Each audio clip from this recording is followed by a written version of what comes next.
Why do subtitles suck so much sometimes? Well,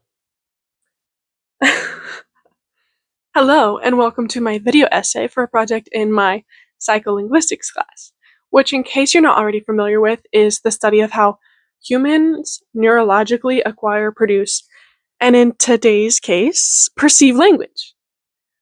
So first, what exactly is speech perception, you ask? Well, at least in spoken language, it's all the sound waves that we hear that our brain then interprets. Um, a funny example of speech perception is looking at automatic captioning transcripts. So, when you're watching a YouTube video or some sort of media with subtitles and the words do not match what is being said at all, um, there are a couple of models of speech perception in psycholinguistics that can kind of help explain what this happens. Most of the time, the automatic captioning is pretty accurate, but it struggles a lot with context-specific words and also words that sound alike. It also can't do names well at all. Like if I were telling you all about all my amazing shower products, it may try to look for real words to substitute for the names of brands, for example. Actually, the machine that transcribes the audio is essentially a massive dictionary of words, but this database of language lacks the human skills to interpret what we really mean when we talk. Often it draws on the most frequent words in that database and kind of makes an educated guess about what it thinks that you said. But because they're often used in medical contexts, you might see a lot of words that suit that field more, rather than, for example, words that come from a video talking about your shower products.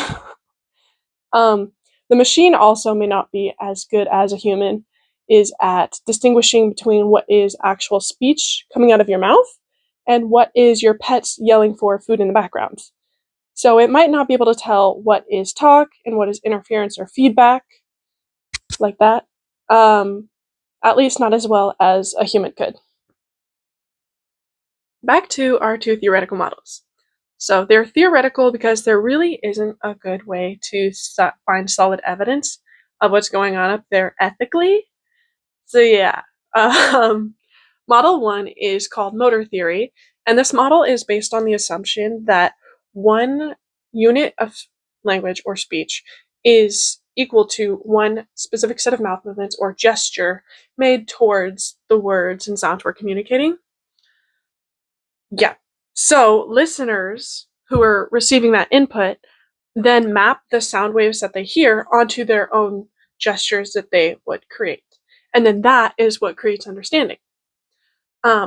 This model also assumes that the ability to perceive language is highly special and unique for humans, in that we have a dedicated box in our brains just for processing language.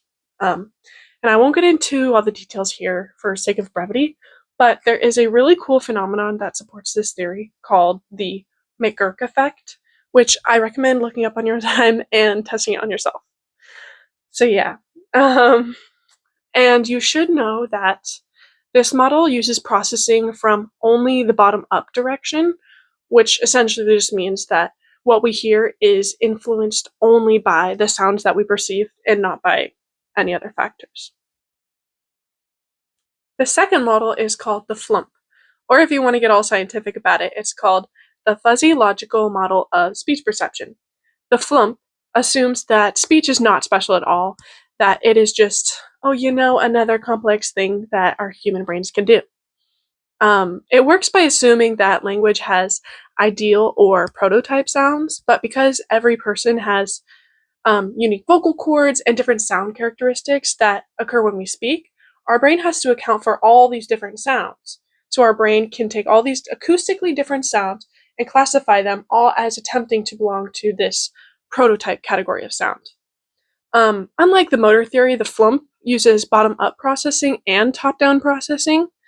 And this may help explain why word knowledge or our experiences can influence perception, and also help us predict what people will say sometimes. So an example could be that you're watching a video about how to start planting your flower garden. Yeah, that's the wrong word in the subtitles.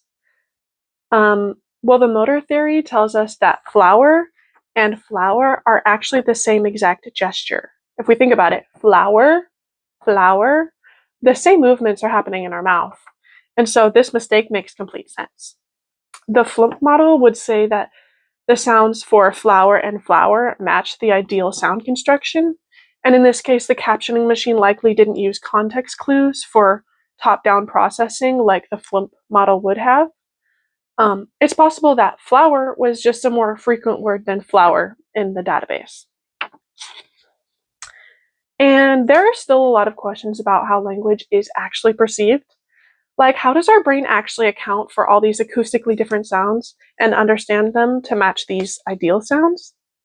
And how does our brain normalize speech sounds for variability and understand speech sounds while ignoring other non-speech sounds?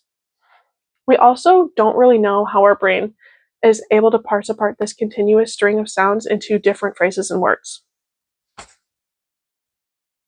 So to answer the question of why subtitles still suck so much sometimes, well, the short answer is that they're machine generated, so they rely on vague speech sounds and match it to a long list of words without any context. And for that matter, we still don't even fully know how or why humans are so good at speech perception, but we've got some good ideas thanks to the motor theory and flump model. Cut.